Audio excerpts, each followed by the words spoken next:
welcome to another cemetery tour vlog of the cemeteries of Indiana. I'm the Freak Joe. And I'm Travesty, guys. And here we are at Cloverdale Cemetery in Putnam County, Indiana. This cemetery dates back to the early 1800s, and there are at least 4,500 interments. Yeah, this was probably one of the largest cemeteries that we have done so far. Now, obviously, when we go through these vlogs, we're going to see a couple more that are even bigger. But I think to date, other than like Resurrection Cemetery, this is probably one of the biggest one with nearly 5,000 interments. And this one actually probably has the most unique story about like what's been seen outside of like, ghost orbs, stuff like that. But there's a really cool story and a urban legend that comes with this cemetery. That's right. Allegedly, there is a legend here about 7 witches who were sisters that were all considered quite beautiful. And if you walk around the grounds 7 times under a full moon, the sisters will awaken and they will then chase you out of the cemetery. Now, we did happen to be here on the day of a full moon, but obviously the moon wasn't out because we're here during the day. Yeah, and it's kind of weird to think that, like, all it says is, like, come during the full moon, walk around the cemetery 7 times, they will show up, but they will chase you out. Like, it doesn't really depict any kind of, like, horror or even an instance of, like, why the witches are there. It's just that they made this their home, but they only show up if you do this certain ritual, which I think when it comes to witches and everything, there's always some kind of ritual that comes with it. But yeah, there's been instances of orbs appearing and actually following people as they walk through the cemetery. And you guys are going to notice, obviously, when we first entered the cemetery, the oldest part is on the north end of the cemetery here. This is kind of like the newer area, and it wraps around this this old church here that Freak Joe. That's right, Freak Joe. Cartoon Joe couldn't make this. Yep. That Freak Joe is going to kind of walk you around and everything. We weren't able to get into the church. It was locked. But we believe it may still be there and used for like services and stuff for people who are being buried at the cemetery. Yeah, I think if you don't have your own funeral home to go to, or a church that you go to with your friends or family, they probably hold services there. And it's a nice, well-kept building. Like Travesty said, we couldn't get inside, but we tried.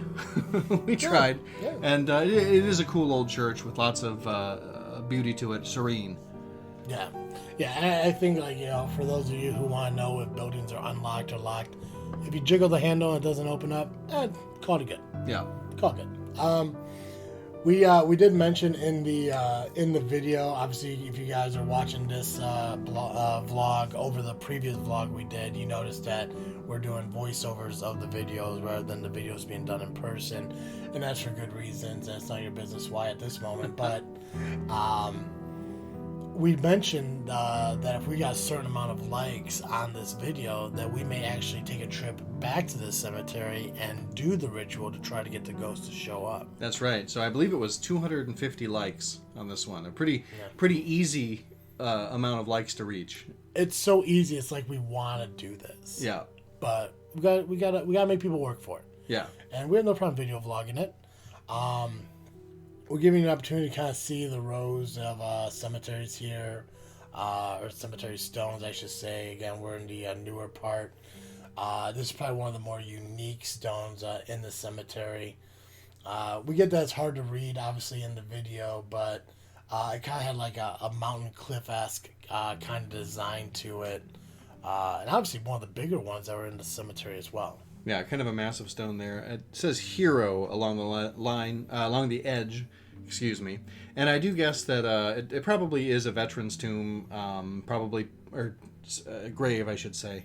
And probably put up by the family or friends of the fellow there. And I can't remember what that poem was, but it was something along the lines of, he is a hero, he served his country, gave the last full measure of devotion kind of thing. And I think there was something in there about maybe having a beer in the afterlife or something like that. I can't remember exactly. So, but it was a very cool headstone, and just another great example of how unique these things can be, and especially in this otherwise pretty uniform cemetery. I mean, there's lots of different headstones, but this was one of the more well laid out cemeteries, especially for its size and its age.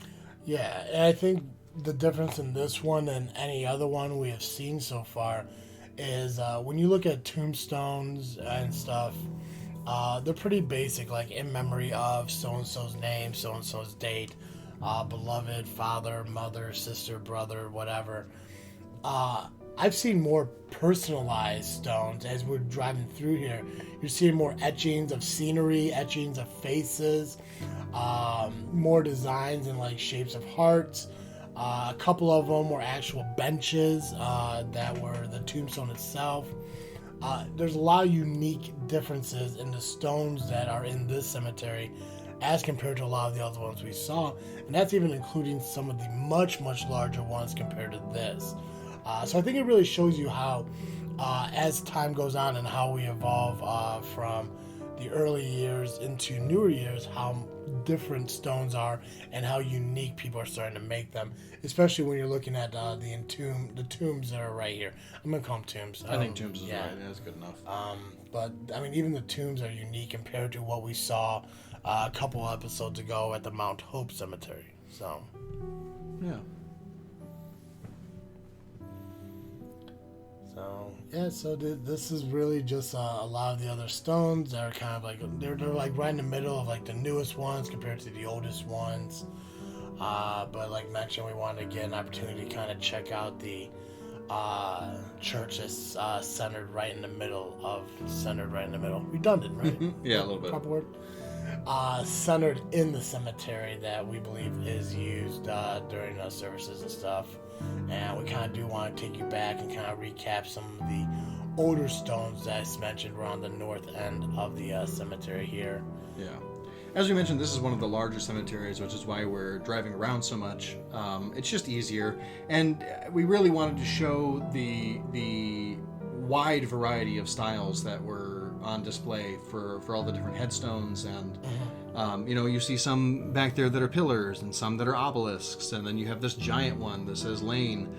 And it's interesting to see all the differences. You got that one with books on it, or with a book on it, opened to a page, and it's interesting to see all of the differences and to sort of wonder, is this specific and unique to a time period, or is this just something that the family thought was cool, or have they replaced old stones with new stones? I don't know. A lot of interesting questions to think about and contemplate as you walk through a cemetery. Yeah, and another thing that's unique about this cemetery compared to other ones, obviously we got the monument here, and that's actually one monument right there, like those 3 different pillars. Like, I thought that was kind of interesting. That's just one monument. But one thing you kind of notice when you visit this cemetery is that every road that you travel on the cemetery goes right out to the main road. There's no like turning around and everything inside the cemetery. Like, if you go down one way, you have to leave the cemetery and come back in. And it's off a main road. I believe you mentioned it. It is off of Robert Weist Avenue in Cloverdale, Indiana. But yeah, it's like Joe said, like, it's just a lot of unique stuff in there. Like the Sackett Cemetery or Sackett Stone, how it's across. It almost looks like a stamp. Mm-hmm. Which I've never seen that before. It's the uniqueness of these stones that make us want to keep doing this. And obviously, yeah, we wouldn't mind seeing an orb here and there, or a mist or a noise or anything like that. But just the uniqueness of the stuff that we have an opportunity to view and check out is also pretty cool. Yeah, that being said, if you've ever been here and you've seen an orb or done that 7 witches ritual, let us know. Talk about it in the comments. We would love to hear from you, and maybe if we hit those 250 likes, what do you say? What if maybe if we get to 300 likes and somebody who's been there and done this before, we'll invite them along. Yeah, we'll try it again with them. I mean, and we're very interactive when it comes to our vlogs, so we do like hearing from people. We've gotten stories from other people who visit other cemeteries that we had to visit with, and we love hearing their perspective of it. We love hearing what they have seen, and it's just really cool to interact with people who have experienced these things firsthand rather than reading it in like a Reddit or anything like that. Yeah, creepypasta or whatever. Is that a thing? Yeah. Oh, interesting. Yeah, here definitely is the older section of the cemetery, and there was briefly a little military stone. I thought it's interesting. Yeah, and again, like when you look at the uniqueness of these different stones, the etchings of the faces and everything in there, it's just incredible. As we move past those into the older ones, they just seem very traditional looking, just regular stones, or I believe the ones that are in the ground are just called plaques or placards or something like that. I can't remember what they're truly called. Headstones, I think. No, I don't know if headstones, tombstones, whatever it is. But this is definitely the older end of the cemetery. You see a lot of these stones that look newer. It's because they replaced older stones that were originally there. I mean, you're looking at people who were buried in, again, the late 1800s, mid 1800s, and then obviously some of the traditional ones were kept and pretty well maintained. I think this is one of the cleaner cemeteries that we were a part of. Mm-hmm, absolutely. Yeah, and I think it's a lot due to the fact it's still active. Obviously, when you look at the last cemetery vlog that we did at Tillett Cemetery, even though people were still buried there up until 2 years ago, the maintenance that's kept there isn't as nice as the ones you're seeing here as shown at Cloverdale. Yeah, and I think it's the difference between a small family cemetery that maybe there isn't that much family around anymore versus one of these older cemeteries that's for a community where lots of people are dying to get in, as it were. Nice. Thank you. Good pun. So here's a view of the memorial chapel. Brief tour as I walk around it. I'm not sure there's necessarily anything of note here, other than, it's interesting that it's undenominational versus non-denominational. Cromer must have been a family name. But I tried to get a good view of the inside through this glass pane. I think you can see the entrance to the sanctuary doors, and maybe I get a view of the bathrooms on either side. So, which I feel like we were definitely in need of at this point in the day. Would have been nice to have been able to go in and use the facilities, but I guess I understand why they don't do that. And it is just a nice little chapel. It probably holds 20 to 50 people. I can't imagine it fitting much more than that. Beautiful stained glass. I imagine on the inside it's quite striking, and yeah, it's just a beautiful thing. So thank you for joining us on this cemetery vlog. Be sure to hit the notification bell and join us for the other ones. Thanks, guys. We appreciate it. I am Travesty. And I'm the Freak Joe. We'll see you next time.